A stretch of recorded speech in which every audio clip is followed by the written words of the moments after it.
तो साथियों कैसे हैं आप सभी। मैं विवेक एक बार फिर से आप सभी साथियों का आपके अपने परिवार एग्जाम्पल में हार्दिक स्वागत करता हूं। हम है एग्जाम्पल कलम से क्रांति। तो म्यांमार हमारा समाप्त हो चुका था पड़ोसी देशों में। अब साथी आ जाता है भूटान। भूटान आप सभी जानते हैं कि भारत के उत्तर पूर्व में स्थित है। जो हमारे 7 सिस्टर है उनके ऊपर की तरफ हम नक्शे में देखोगे तो आपको भूटान नजर आएगा। ये हमारे भारत का उत्तरी पूर्वी इलाका है। ये ब्रह्मपुत्र नदी है, अगर आपको दिख रही हो, असम से होती हुई बह रही है। ये कौन सी नदी है? आप कहोगे सर ये ब्रह्मपुत्र नदी है। ठीक है भैया। ये इधर आपको सिक्किम मिलेगा, इधर को आपको क्या मिलेगा? भारत का सिक्किम राज्य। इधर यहां पर साथी थोड़ा सा ये आपको वेस्ट बंगाल, या आप इसे पश्चिम बंगाल भी कह सकते हैं, ये आपको वेस्ट बंगाल मिलेगा। ठीक है। इधर आपका आ जाता है, इधर साथी आपको अरुणाचल प्रदेश मिलेगा। इस तरफ क्या मिलेगा? अरुणाचल प्रदेश, अरुणाचल प्रदेश। और नीचे की तरफ ये सब कौन सा क्षेत्र है? असम का क्षेत्र है। तो भारत के 4 राज्य हैं जिनसे भूटान की सीमा लगती है। ध्यान दीजिएगा, अगर आपसे भूटान के विषय में पूछेगा, भूटान के विषय में पूछेगा तो भूटान भारत की कौन सी दिशा में? दिशा बहुत इंपॉर्टेंट है। तो ये भारत है, तो ये नॉर्थ साउथ ईस्ट वेस्ट, मतलब उत्तर दक्षिण पूर्व पश्चिम। तो इस तरफ क्या हो जाता है? आप कहोगे सर उत्तर पूर्व दिशा में। कौन सी दिशा में? उत्तर पूर्व दिशा में। भूटान भारत की उत्तर पूर्व दिशा में, भारत के उत्तर पूर्व में स्थित है। भूटान कहां पर स्थित है? To the north east of India, to the north east of India, या भारत के उत्तर पूर्व में आप भूटान को स्थित मान सकते हैं। दूसरी तरफ ध्यान दीजिएगा, भारत के 4 राज्य, कितने राज्य? भारत के 4 राज्य, कुल 699 किलोमीटर की सीमा ये भूटान के साथ बनाते हैं। भूटान के ऊपर देखोगे तो चीन, ये तिब्बत वाला जो चीन का क्षेत्र है, ये भूटान के ऊपर क्या जाता है? चीन। इस तरफ ये जो आपको यहाँ पे ये हिस्सा दिख रहा है, ये सिक्किम है। और ये जो बीच का ऐसे आपको एक डैगर की तरह दिख रहा है ना, डैगर मतलब चाकू की तरह, खंजर की तरह, इसको चुंबी घाटी कहते हैं। इसको क्या कहा जाता है? चुंबी घाटी। दोनों तरफ ऊंचे ऊंचे पर्वत और बीच में ये चुंबी घाटी। ये चुंबी घाटी चीन के अंडर है। और यहीं से हमारा क्या गुजर रहा है, जिसे हम लोग अपना सिलीगुड़ी कॉरिडोर या चिकन नेक कॉरिडोर भी कहते हैं, जिसे सिलीगुड़ी गलियारा भी कहा जाता है। और हम लोग चिंतित रहते हैं, भारत चिंतित रहता है कि क्योंकि यहां तक चीन है, कभी हमारा चीन से विवाद होता है, युद्ध होता है, तो चीन सबसे पहले हमारे जो ये जो अपना चिकन नेक है, या जिसको सिलीगुड़ी कॉरिडोर कहते हैं, 22 किलोमीटर चौड़ा, जो हमारे 8 अपने उत्तर पूर्व के जो राज्य हैं, 7 सिस्टर प्लस सिक्किम, उसको रोकने का प्रयास करेगा या उस पर कब्जा करने का प्रयास करेगा, जिससे इस हिस्से से भारत का संपर्क हटाया जा सके। अब यहां पर ध्यान दीजिएगा, यहीं पर साथी डोकलाम करके आपको याद होगा, भारत और चीन के बीच में असल में वो चीन और भूटान का विवाद था, डोकलाम विवाद चला था। तो वो डोकलाम विवाद इसी सीमा से संबंधित है। भूटान और चीन के बीच में भी सीमा विवाद है, क्योंकि भूटान के साथ हमारी संधि है। तो चीन का जो भी भूटान के साथ विवाद है, वो ऐसा मानो कि हमें ही नुकसान पहुंचाएगा। अब इसकी राजधानी इत्यादि की बात कर लेते हैं। तो ये यहां पर याद रखिएगा, थिम्पू इसकी राजधानी है।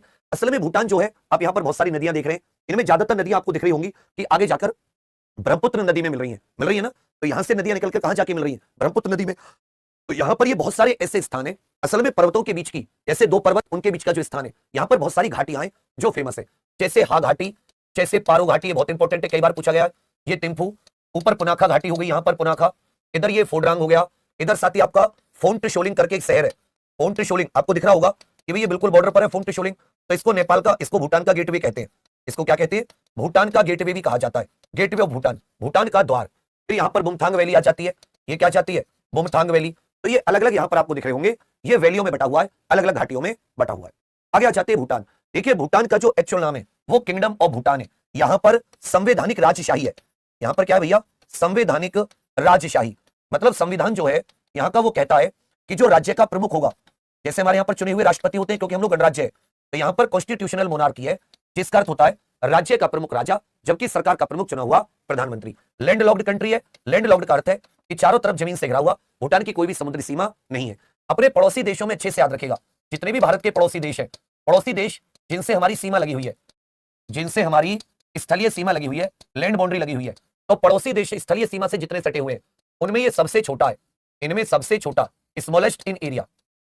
ये अगर क्षेत्रफल में देखोगे तो ये सबसे छोटा है। वैसे अगर आप देखोगे तो मालदीव सबसे छोटा है, अगर हम लोग पानी के हिसाब से पड़ोसी देश देखें, लेकिन जिनके साथ उन 7 में हमारी सीमा लगी हुई है, तो सबसे छोटा एरिया के हिसाब से ये भूटान है। बाकी नेपाल हो गया या चीन, चीन तो बहुत ही बड़ा है, तीसरा चौथे नंबर पे आता है पूरे विश्व में, या बांग्लादेश या और पाकिस्तान, अफगानिस्तान, इनका जो एरिया, इनका जो क्षेत्रफल है वो भूटान से ज्यादा है। भूटान पड़ोसी देश जिनके साथ हमारी स्थलीय सीमा लगती है, उनमें साथ ही सबसे छोटा है। भारत के उत्तर पूर्व कौन सी दिशा में स्थित है? भारत के उत्तर पूर्व, या आप कह सकते हैं नॉर्थ ईस्ट ऑफ इंडिया, भू अवरुद्ध देश है। इसका एक्चुअल नाम क्या हो जाता है? Kingdom of Bhutan.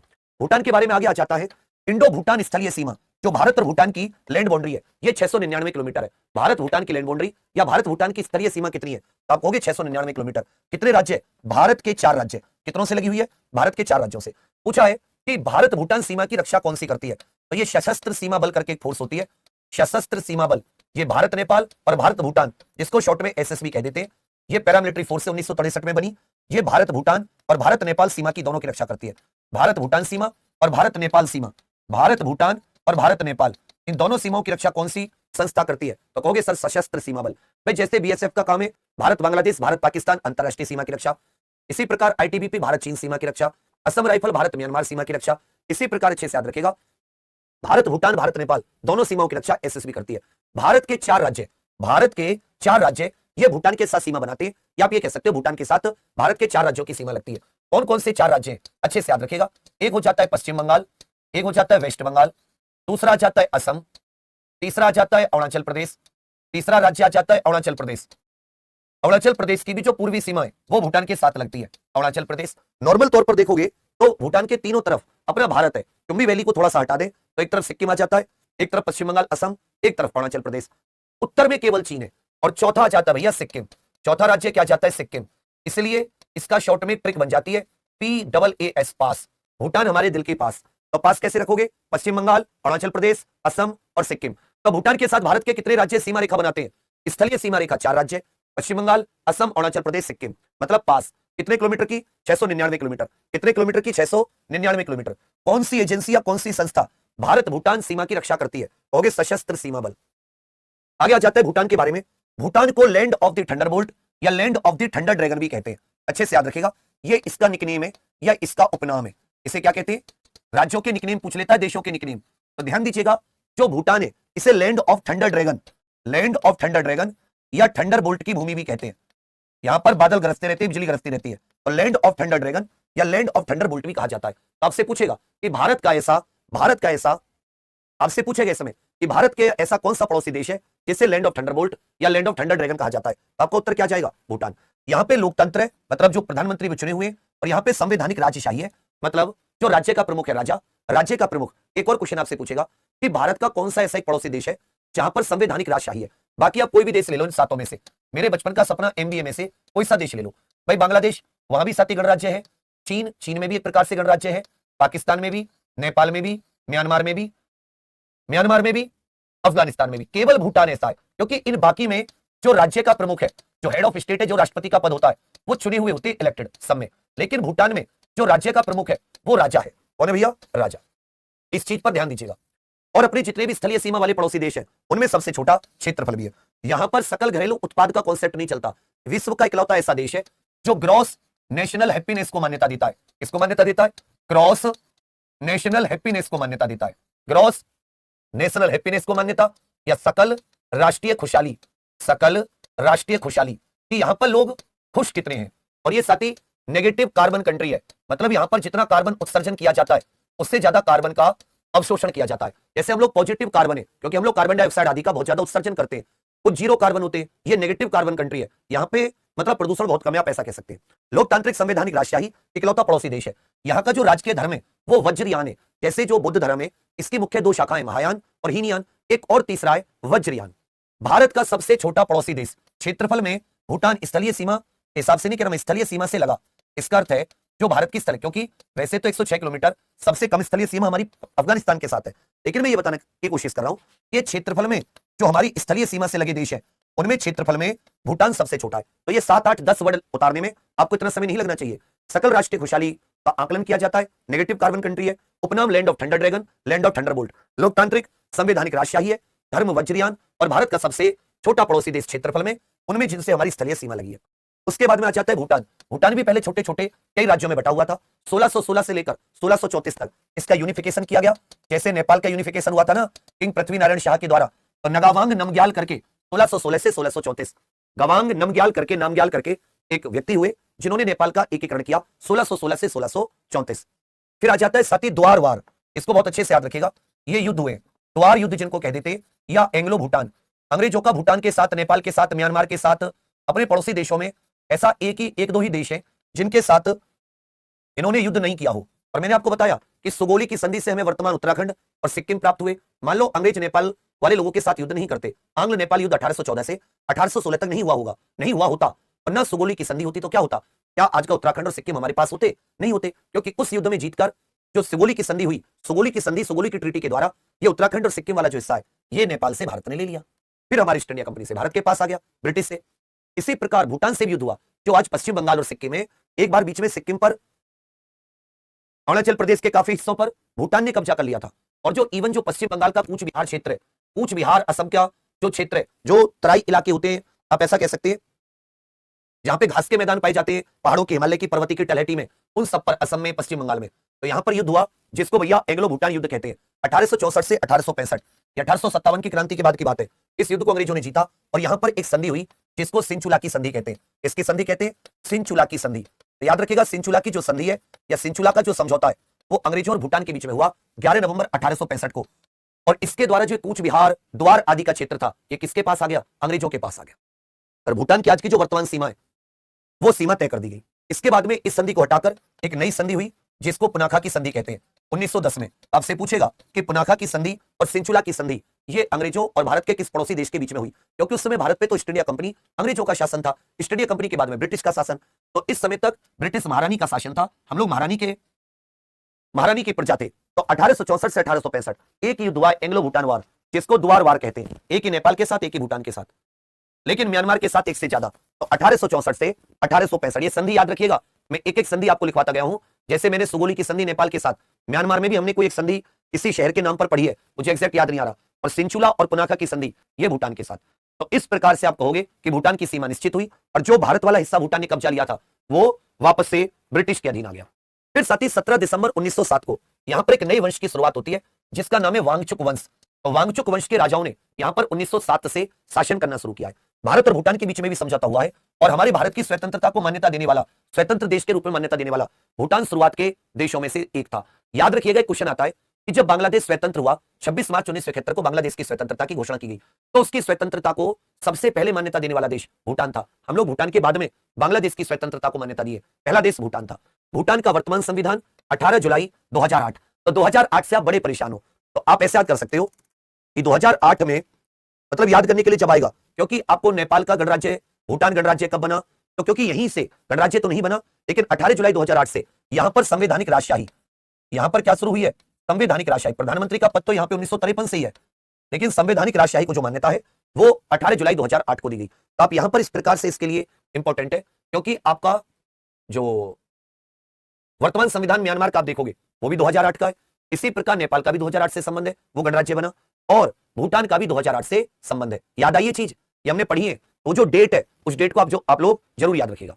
तो वांगचुक वंश कब आया? 1616 से 1634 एकीकरण, 1864 से 1865 एंग्लो भूटान युद्ध, द्वार युद्ध जिनको कह देते हैं, सिंचुला की संधि 1865, पुनाखा की 1910, 1907 से वांगचुक वंश का शासन। जबकि भूटान और भारत समझौता कब हुआ है? 8 अगस्त 1949। भूटान का वर्तमान संविधान ये 18 जुलाई 2008 से लागू है। आगे आ जाता है भूटान के विषय में, ये तो एक छोटी छोटी चीजें होगी। अब आ जाता है भूटान की राजधानी। तो याद रखिएगा साथी, भूटान की जो राजधानी है वो थिम्पू है। भूटान की राजधानी क्या हो जाती है? थिम्पू। भूटान थिम्पू, भूटान थिम्पू, भूटान थिम्पू। यहाँ की जो आधिकारिक भाषा है उसे जोंगखा कहते हैं। यहाँ की जो आधिकारिक भाषा है उसे जोंगखा कहते हैं, लिखते हैं DZONGKHA। इसको, जैसे हमारी भारत की आधिकारिक भाषा, राजभाषा क्या हिंदी, इसी प्रकार पाकिस्तान की उर्दू, अफगानिस्तान की पश्तोदारी, म्यांमार की बर्मीज भाषा, श्रीलंका में सिंगली प्रथम, द्वितीय तमिल, चीन में चीन की मंदारिन, ऐसे ही नेपाल की नेपाली भाषा, हालांकि वहां पर तो सारी ही मातृभाषाओं को मान्यता दी गई है। तो आप यहां पर पाओगे बांग्लादेश में बंगाली, कि यहाँ की जो राजकीय भाषा है वो जोंगखा है। इस प्रकार के क्वेश्चन भी दोस्त बनते हैं। जबकि यहाँ की करेंसी क्या हो जाती है? यहाँ की करेंसी हो जाती है नगुल ट्रम। यहाँ की करेंसी क्या हो जाती है? नगुल ट्रम करके यहाँ की करेंसी। कॉलिंग कोड हो जाता है +975। कॉलिंग कोड क्या हो जाता है? +975। तो भूटान की राजधानी थिम्पू, मुद्रा नगुल ट्रम। मुद्रा की बात आ जाए, याद रखिएगा भैया, नगुल ट्रुम करके ये यहाँ की मुद्रा हो जाती है। जोंगखा यहाँ की भाषा है, जोंगखा। जबकि राजधानी क्या है? राजधानी थिम्पू। तो अच्छे से याद रखिएगा, राजधानी हो जाती है थिम्पू, मुद्रा हो जाती है नगुल ट्रम, भाषा हो जाती है जोंगखा, और कॉलिंग कोड क्या हो जाता है? आप कहोगे सर यहाँ का जो कॉलिंग कोड है, नेपाल का जो कॉलिंग कोड है वो +975। भूटान के जो राजा हैं उनको साथी द्रुक ग्याल्पो भी कहा जाता है। जो भूटान के राजा का पद है उनको द्रुक ग्याल्पो भी कहा जाता है। आप ये राजा किंग भी कह सकते हो, और उनको ड्रैगन किंग की उपाधि भी दी जाती है। जिग्मे खेसर करके एक व्यक्ति है, जिग्मे खेसर नामग्याल वांगचुक, जिग्मे खेसर नामग्याल वांगचुक, जिग्मे खेसर नामग्याल वांगचुक, ये भूटान के राजा हैं। वहां के द्रुक ग्याल्पो ड्रैगन किंग, जो कि संवैधानिक प्रमुख है राज्य के। जबकि चुने हुए प्रधानमंत्री वर्तमान में शेरिंग तोब्गे करके याद कर लीजिएगा, ऐसे लिख लीजिएगा शेरिंग टीटी, शेरिंग तोब्गे। तो जिग्मे खेसर नामग्याल वांगचुक ये यहाँ के राजा किंग द्रुक ग्याल्पो है। जबकि यहाँ के प्रधानमंत्री कौन है? कहोगे सर शेरिंग तोब्गे। तो शेरिंग तोब्गे यहाँ के प्रधानमंत्री है। जबकि ड्रैगन किंग जिग्मे खास खेसर नामग्याल वांगचुक ये यहाँ के राजा है। यहां भी साथी द्विसदनीय संसद है। इनका जो पार्लियामेंट है वो द्विसदनीय पार्लियामेंट है। इनका जो पार्लियामेंट है वो बाई कैमरल। अभी तक आपको बांग्लादेश का, अभी तक अगर अपने पड़ोसी देशों में देखोगे तो बांग्लादेश का 350 सीट वाला पार्लियामेंट आपको एकल सदनीय मिला। इसी प्रकार दुनिया का सबसे बड़ा नेशनल पीपल्स कांग्रेस करके जो था, चीन का आपको एक सदनीय मिला। तो बांग्लादेश और चीन, पाकिस्तान के में 2 सदन थे, नेपाल के में 2 सदन थे, म्यांमार के संसद में 2 सदन है और भूटान की संसद में भी 2 सदन है। तो भारत के स्थलीय, जिनसे हमारी स्थलीय सीमा लगती है, उनमें से कितने देशों के पार्लियामेंट एक सदनीय है? तो चीन और बांग्लादेश, बाकी का द्विसदनीय। एक हो जाती है नेशनल काउंसिल, राष्ट्रीय परिषद 25 सीट, और एक हो जाती है राष्ट्रीय सभा, national assembly 47 seat. National assembly upper house है और नेशनल काउंसिल यहाँ का निम्न सदन या लोअर हाउस है। जैसे हमारी ये उच्च सदन है, जो नेशनल काउंसिल है ये अपर हाउस है, उच्च सदन जिसको कहते हैं, भारत के राज्यसभा जैसा 25 सीट है। जबकि नेशनल असेंबली, जिसको राष्ट्रीय सभा भी कहा जाता है, आप नेशनल ऐसे करके भी लिख सकते हैं, नेशनल असेंबली, इसमें 47 सीट हो जाती है। नेशनल असेंबली में कितनी सीट है? आप कहोगे सर नेशनल असेंबली में 47 सीट है। भूटान का सर्वोच्च शिखर, हाईएस्ट माउंटेन जो है, या आप ये कह सकते हैं हाईएस्ट माउंटेन, तो जो भूटान है उसका जो सबसे ऊंचा पर्वत है उसका नाम है गंगखार प्युनसम भी करके कह सकते हैं, गंगखेर प्युनसम करके भी, प्युनसम ये यहाँ की सबसे ऊंची चोटी है, 7570 मीटर। देखिए दुनिया का ऐसा सबसे ऊंचा पर्वत है जिस पर अभी तक चढ़ाई नहीं हुई है, जो भूटान की सबसे ऊंची चोटी है, गंगखर प्युनसम। ये दुनिया की ऐसी चोटी है, ऐसा पर्वत शिखर है, ऐसा माउंटेन है जिस पर अभी तक चढ़ाई नहीं हुई है। इसको अभी तक कोई फतेह नहीं कर पाया। जैसे माउंट एवरेस्ट को फतेह कर लिया, लेकिन जो गंगखर प्युनसम है ये दुनिया का सबसे ऊंचा ऐसा पर्वत है जिस पर अभी तक चढ़ाई नहीं हुई है, किसी ने सर्वोच्च शिखर तक नहीं पहुंचा है। यहाँ की लॉन्गेस्ट रिवर, क्योंकि पड़ोसी देशों की लॉन्गेस्ट रिवर इत्यादि ये सब आपसे भर भर के पूछता है। यहाँ की जो सबसे लंबी नदी है उसको ड्रेंग में छू कहते हैं। छू का मतलब जोंखा भाषा में नदी होती है। जो ब्रह्मपुत्र की सहायक नदी मानस नदी है, असम में आके क्या हो जाती है? मानस रिवर, ब्रह्मपुत्र की सहायक नदी।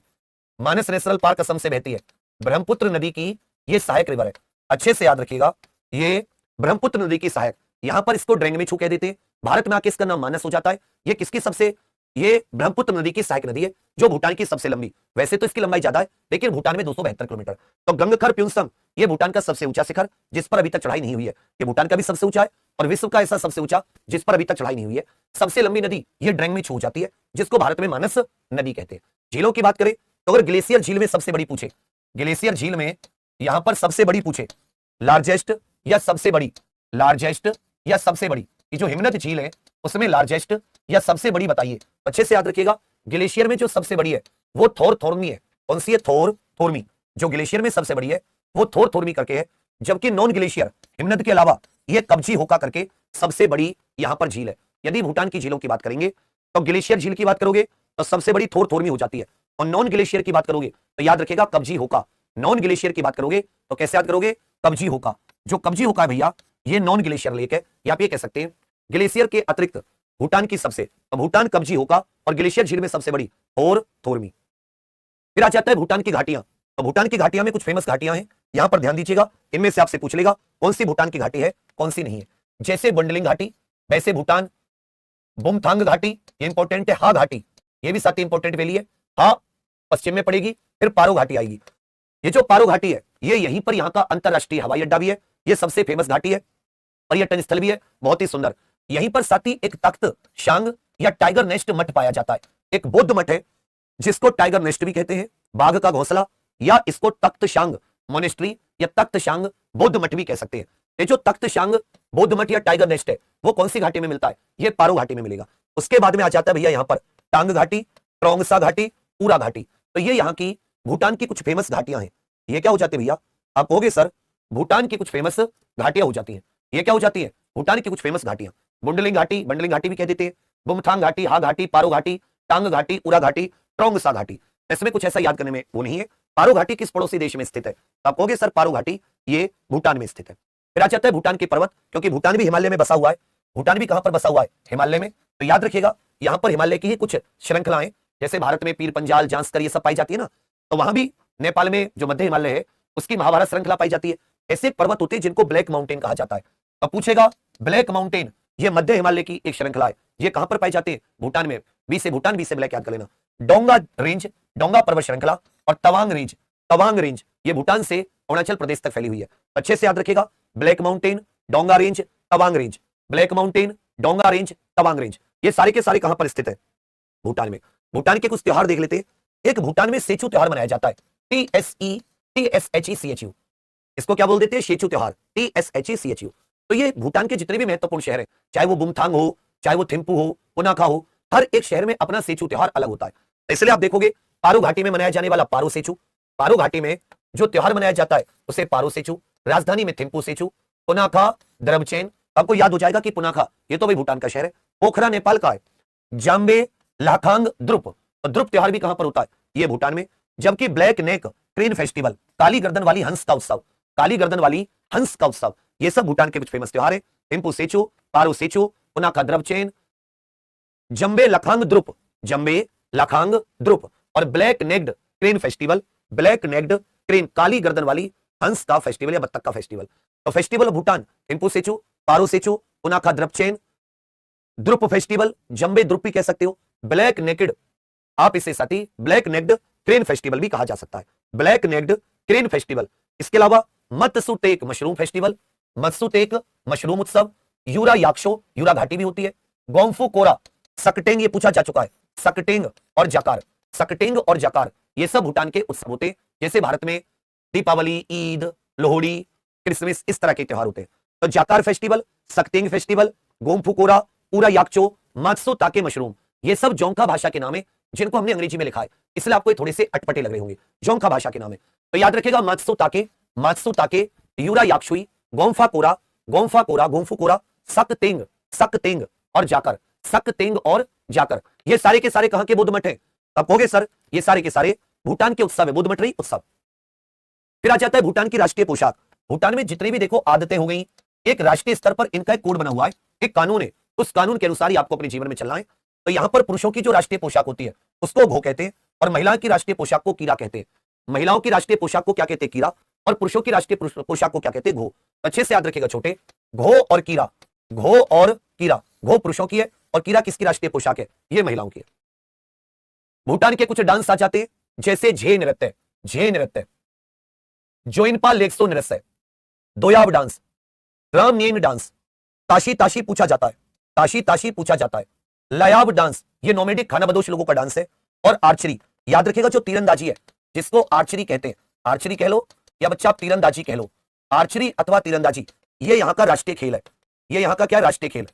भूटान का नेशनल स्पोर्ट्स जो है वो आर्चरी अथवा तीरंदाजी है।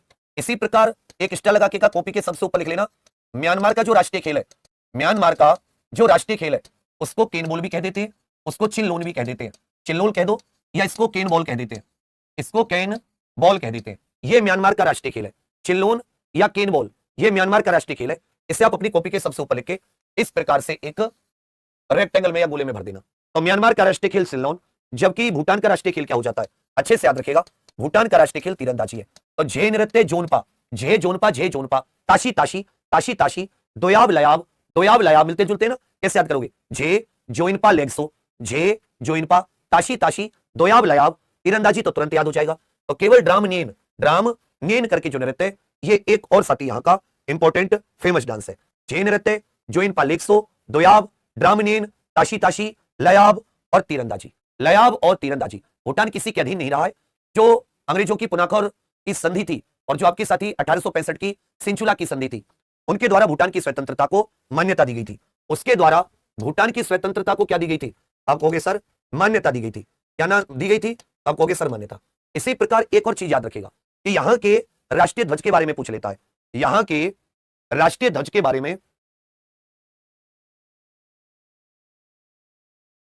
पूछ लेता है। तो ध्यान दीजिएगा, जो यहां का राष्ट्रीय ध्वज है ये एक, इसके ऊपर ड्रैगन का चिन्ह है। पूछेगा निम्नलिखित में से किस देश के राष्ट्रीय ध्वज पर ड्रैगन का चिन्ह है? ड्रैगन समझते हैं ना, ड्रैगन। और ड्रैगन के चारों हाथों में, यहां पे जो इसके चार हाथ देख रहे हो, चारों हाथों में गोले गोले समृद्धि इत्यादि का प्रतीक, इसीलिए इसको land of the Thunderbolt, land of the thunder dragon कह देते हैं। Land of the Thunderbolt, land of the thunder dragon, ये ड्रैगन का चिन्ह ये आपको भूटान के जो ड्रैगन का चिन्ह है ये आपको भैया याद रखेगा भूटान के ध्वज पर है। तो झे, लयाब, दोयाब, जोइनपा लेग्सो और एक आपका हो जाता है द्रामनियन, ये सब द्रामनियन। चलिए अब यहां पर आपसे कुछ क्वेश्चन पूछता हूं, उम्मीद है कि आप उत्तर दोगे। इसका एकीकरण कब किया गया? इसका एकीकरण कब किया गया? सिंचुला की संधि कब हुई? सिंचुला की ट्रीटी कब हुई? Treaty of सिंचुला। पुनाखा की संधि कब हुई?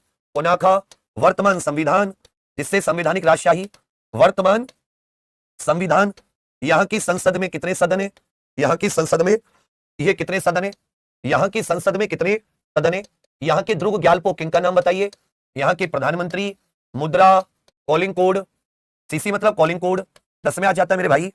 इसकी राजधानी, राजधानी राजधानी मुद्रा, आधिकारिक भाषा बताइए, आधिकारिक भाषा, आधिकारिक भाषा, राष्ट्रीय खेल, राष्ट्रीय खेल, राष्ट्रीय खेल, इसी में आ जाता है। भूटान का उपनाम बताइए, भूटान का उपनाम, सबसे ऊंची पर्वत चोटी, सबसे लंबी नदी, सबसे ऊंची पर्वत चोटी, सबसे लंबी नदी का नाम भी बताइए, सबसे ऊंची पर्वत चोटी, सबसे लंबी नदी। 20 के 20 पॉइंट भूटान के बारे में तुरंत बता दीजिए। सबसे, यहां के कुछ नृत्यों के नाम बताइए, यहां के कुछ उत्सव के नाम बताइए, यहां के कुछ उत्सव के नाम बताइए, यहां के कुछ नृत्य, यहां के कुछ उत्सव। भारत भूटान फ्रेंडशिप ट्रीटी कब हुई, कितने राज्य भारत के साथ भूटान से सीमा लगाते हैं, सीमा कितने किलोमीटर की है, और कौन सी एजेंसी सीमा सुरक्षा के लिए जिम्मेदार है, कौन सी एजेंसी। तो एकीकरण 1616 से 1634 तक। एक साथी नामग्याल नामग्याल करके व्यक्ति थे, आपको याद होगा, एकीकरण नगावांग नामग्याल करके। सिंचुला 1865, पहले आंग्ल भूटान युद्ध के बाद में। पुनाखा 1910 में। वर्तमान संविधान 18 जुलाई 2008 से। संसद 2 सदन है, national council 25 seat, national assembly 47 seat. King जिनको द्रुक ग्यालपो भी कहते हैं, यहाँ के किंग को क्या कह देते हैं, द्रुक ग्यालपो भी कह देते हैं, जिनका नाम है जिग्मे खेसर नामग्याल वांगचुक। वांगचुक डायनेस्टी कब से यहाँ पर शासन कर रही है, 1907 से, जबकि शेरिंग तोबगे ये यहाँ के चुने हुए प्रधानमंत्री है। मुद्रा हो जाती है नगुलट्रोम, मुद्रा क्या हो जाती है नगुलट्रोम, जबकि कॉलिंग कोड ये हो जाता है 975। राजधानी थिम्पू, भाषा हो जाती है जोंखा, भाषा क्या जाती है जोंखा। राष्ट्रीय खेल तीरंदाजी, उपनाम land of the Thunderbolt, land of the thunder dragon. छोटी गंखर प्योंसम, नदी हो जाती है ड्रेंग में छू, जिसको मानस नदी कहते हैं। झे नृत्य, लयाब दोयाब, लयाब दोयाब झे नृत्य, जोइनपा, जोइनपा आदि। उस समय हो जाता है पारोसेचू, साकटांग, पारोसेचू साकटांग, हा सेचू, पुनाखा सेचू। द्रुप फेस्टिवल भी एक हो जाता है, द्रुप फेस्टिवल भी एक साथ यहां पर हो जाता है। जाकर फेस्टिवल, गोमफू कोरा, जाकर फेस्टिवल, जम्बे द्रुप, पुनाखा द्रवचैन, जाकर, साकतांग, जाकर आदि। Bharat Bhutan friendship treaty 1949। याद रखिएगा 4 राज्य, पश्चिम बंगाल, असम, अरुणाचल प्रदेश, सिक्किम 699 किलोमीटर, एसएसबी द्वारा रक्षा।